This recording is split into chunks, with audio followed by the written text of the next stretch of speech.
It's another edition of Time About the Movies, and today we're taking a look at the films of November 5th, 2004. We're finally into the holiday movie season of 2004, and this is a pretty good holiday season. We've got a ton of movies, notable movies to talk about, starting with the two this weekend. And there's no bigger and better way to start it off with one of the biggest releases of not just the weekend, but one of the biggest releases of the year, and that is the latest from Disney and Pixar, and that is The Incredibles.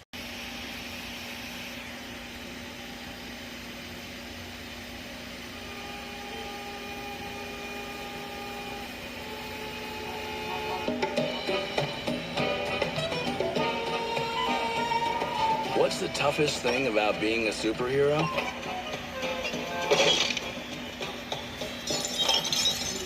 Trying to live a normal life.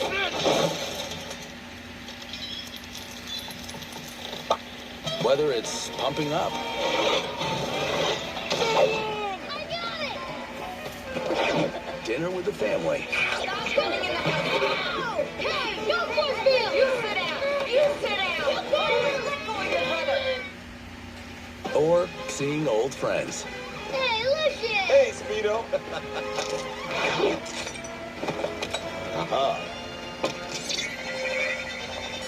You are one distracted guy.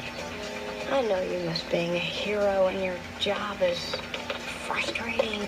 I just want you to know how much it means to me. But you stay at it anyway. Honey, Hello, Mr. Incredible. about the job, We know who you are. something's happened. We have a new assignment for you. What? Showtime. The supers aren't gone. You can still do great things. Wait, you're saving the world to the men? Honey, where's my super suit? Why do you need to know? I don't think so. Your suit can stretch as far as you can and still retain its shape. Virtually indestructible. Machine washable, darling. That's a new feature.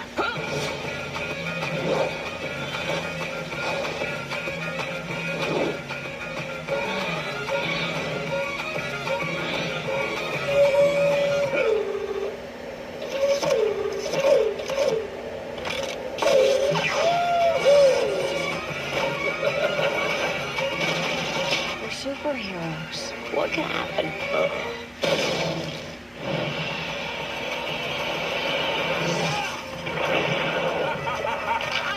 Oh, my back!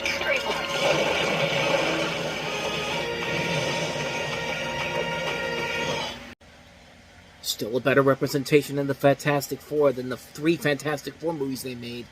But Marvel Studios can change it around next year, so we're counting on you, Marvel. But this is honestly the Fantastic Four, except it's animated and has nothing to do with the actual superheroes. Because, I mean, it literally is a movie that's literally the Fantastic Four, but not really. Obviously, from the premise, the trailer, you can see that it follows a family of superheroes who are forced to hide their powers and live a quiet suburban life. Mr. Incredible, played by Craig T. Nelson's desire to help people, draws the entire family into a battle with a villain, played by Jason Lee, and his killer robot. And really, there's not much more I can say about this movie that hasn't already been said. I mean, this is a smart, well-crafted animated superhero from Brad Bird, who, of course, is a phenomenal director. He's made a ton of great movies, and, he's just... What more do you got to say about his work? I mean, the guy is a freaking genius, and continues to be a freaking genius even to this very day. I mean, leave it to someone like him, who's already had a great animated masterpiece with The Iron Giant, to make one of Pixar's defining films, one of their greatest movies in general. A great voice cast that includes the aforementioned Nelson, Holly Hunter, Jason Lee, Samuel L. Jackson. Spectacular. Great animation all around.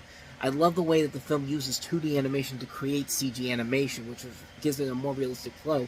Something that really a lot of the animated movies nowadays are starting to take notice of. We started seeing it with stuff like the Peanuts movie, and then the Lego movie, of course, Spider-Man Across the Universe, those movies, like Spider-Verse, but yeah, this is one of the movies that really took that to the next level and really showed that you could still do 2D animation within a CG animated film. And this is one of the best examples of it. A lot of good comedy, a lot of good dramatic moments, perfectly balanced in a very unique way. I mean, if anyone wants to ever tell you that you can never feel anything for animated characters, show them this movie. Show them the way that these characters act whenever somebody that they know is in danger or they think they're dead. This movie does drama really, really well. The action is also great too, using all the capabilities what can be done with animation, and it's with already, like I said, great animation to a T. And what more I got to say about that score? Michael Giacchino. I mean, this is a great score from him, and it was a tipping point for not just Pixar, but for Brad Bird showing what a meaningful, masterful storyteller he could be. Because The Iron Giant was just scratching the surface. This is a movie that really shows his true potential as a filmmaker in general, and I think it works very well here. It's still one of Pixar's greatest achievements as a studio, and it continued into the sequel too. But we'll have to wait a little bit for that one. But yeah, this is a great movie, and it was of course a monster hit, and eventually led to many things coming from Disney and Pixar. And believe it or not, this was actually one of the movies where Disney started to realize, because keep in mind, Pixar and Disney were not merged together at this point. Pixar was still an independent company releasing their movies through Disney, and one of the big things with what was going on at the time was that there was contract negotiations, and Michael Eisner, who was the head of Disney at the time, had to essentially table those negotiations to a point where Pixar was pretty much free to go to whatever studio they wanted to. And not but a year later, when Hong Kong Disneyland opened up, and Eisner, as well as the new CEO of Disney, Bob Iger, at the time, they were watching the parade and realized that they were realizing that people were more receptive to the Pixar characters than they were to the Disney characters, and thus that led Bob Iger to eventually reopen negotiation talks with Pixar, and the rest is history. That following year, Disney and Pixar became one. John Lasseter became the head of the Disney Animated Studios, and essentially began the third renaissance of the Disney Animation Studios. And we had the second one in the 1980s and 90s, and now we have the third one coming up here.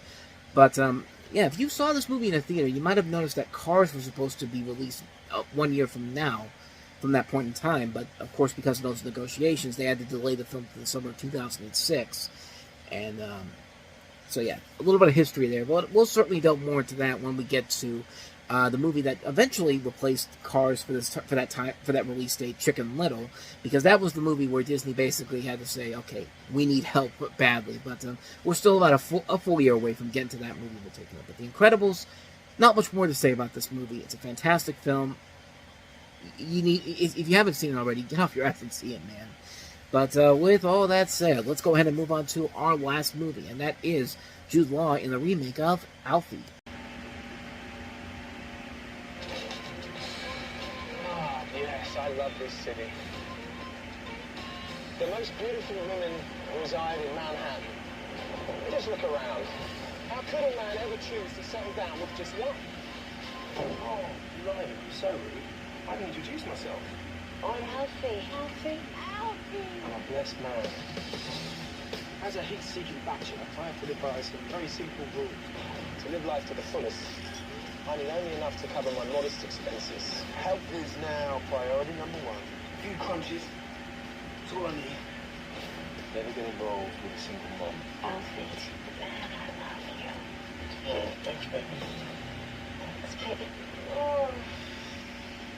Give me the thanks, babe. Oh.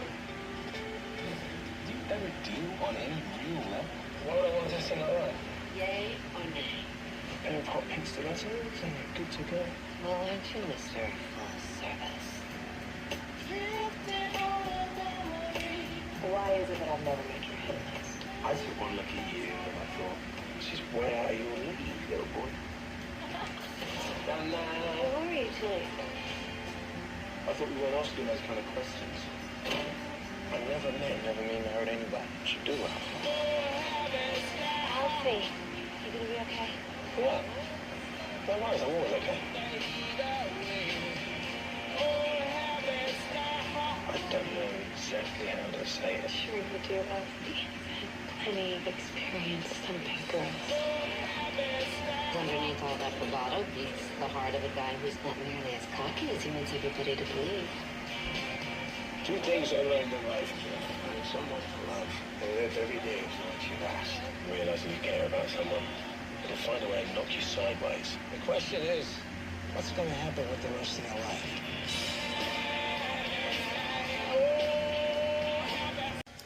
So finding it hard to settle down and committing himself to only one woman, Alfie, played by Jude Law, is a charming British bachelor and undeniable ladies' man who enjoys cruising the streets of New York as a limousine chauffeur. Almost impeccably dressed, the silver-tongued Casanova is irresistible. However, things take a turn when a night of unrestrained passion seriously tests Alfie's frivolous approach to life, and in the end, is he really happy? Above all, what is it all about then? Now, this is, like I said before, this is a remake of the 1966 movie starring Michael Caine, which also had a sequel to it in '75. And, you can tell by the trailer, the pieces are definitely there for something really good, but, unfortunately, the film really doesn't get. I don't think the film really gets it, and I think that's one of the biggest problems with the movie in general is that it kind of plays it way too safe. I mean, this is directed by Charles Shire. We've talked about a lot of his movies before. He did great stuff like Baby. He did stuff like Father of the Bride, I Love Trouble, Father of the Bride Part 2. This was back when he and Nancy Myers used to work together on a number of different movies, but then they split up, and yeah, this is one of those movies where he tried to go off on his own, and it just doesn't work. But not for the lack of trying. There's a great cast involved in this movie. I think Jude Law was a perfect fit to play Alfie in this. You've got a great cast that includes Marissa Tomei, Susan Sarandon, Renee Taylor, Jane Krakowski, Omar Epps, Neil Long, Sienna Miller, who I said last week that she and Jude Law were essentially dating around the time. I think they were. I don't know if they were married at that point. I don't think. Because I know they were in a relationship for a little bit, but I don't know if they were actually together at that point. Let me see.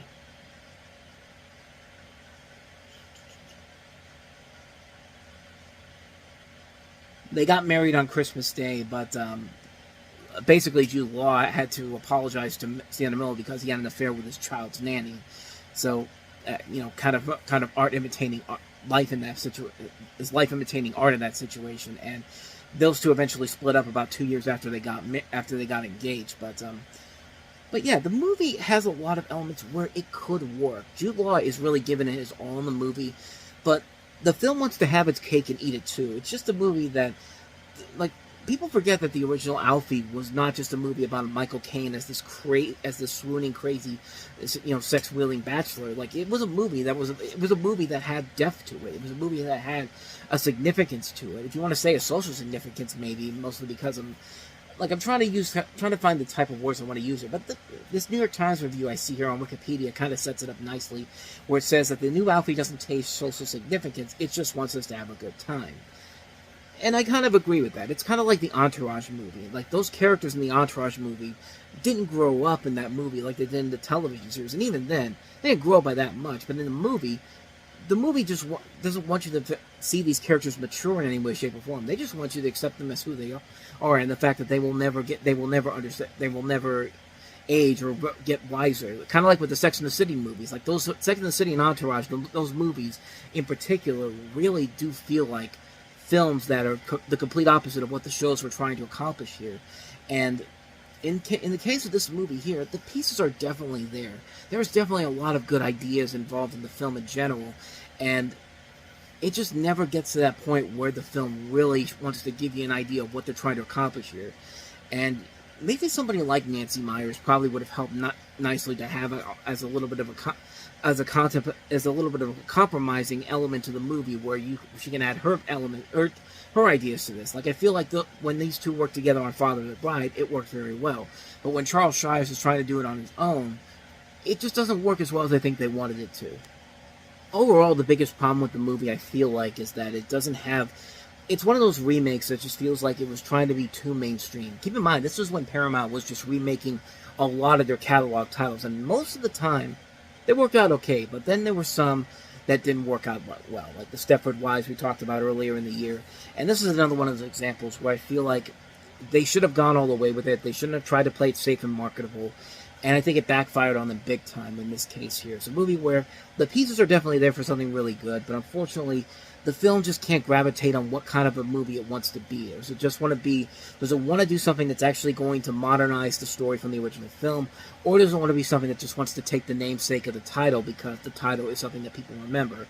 And that's what I think this movie does. Takes the title of the latter and doesn't want to do anything unique and different with it, but has a hot young star in Jude Law, who we're at the halfway point of his many movies in 2004, so we've got a long way to go with him. But Trust me, though, the movies will indeed get better with him, because I think we had Sky Captain and the World of Tomorrow, which is a great movie.